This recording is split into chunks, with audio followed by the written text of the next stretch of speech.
Welcome back talking Surekha. ఇవాళ మనం ఇంతకుముందు వీడియోలో అల్లం ముక్కల్ని తరిగి హనీలో వేసి పెట్టుకున్నాం కదా. మన ఇంట్లో అల్లం లేనప్పుడు వాటిని ఎలా యూస్ చేసుకోవాలనేది చూద్దామా.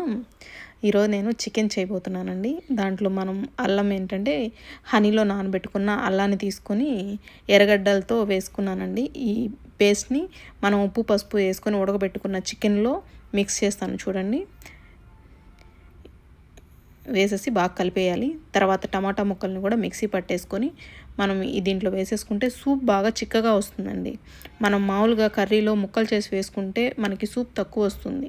ఇలా ముక్కలని మిక్సీకి పట్టి వేసుకున్నాం అనుకోండి, బాగా కొంచెం సూప్ ఎక్కువ వస్తుంది. దోశల్లోకి వాటిలోకి తినడానికి బాగుంటుంది.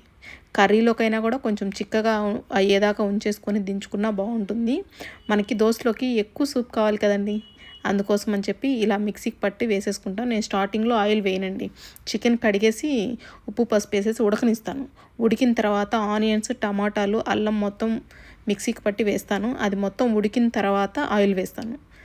ఆయిల్ వేసి కొంచెం సేపు కలిపెట్టిన తర్వాత మనకు టమాటాలు మగ్గిన తర్వాత మాత్రమే కారం, చికెన్ మసాలా, గరం మసాలా వేస్తాను. ఇది కొంచెం తిప్పేసి ఉడికిన తర్వాత కొంచెం వాటర్ పోస్తానండి.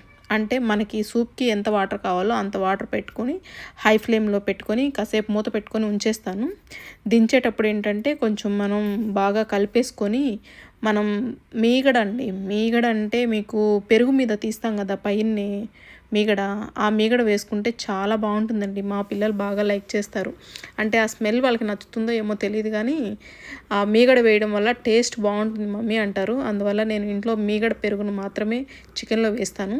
అది దించే ఒక 2-3 మినిట్స్ ముందు వేసేసుకొని కొంచెం కొత్తిమీర, పుదీనా వేసుకొని బాగా కలిపెట్టేసుకొని దించేసుకుంటే మనకి దోశలోకి సూప్ చాలా బాగుంటుందండి.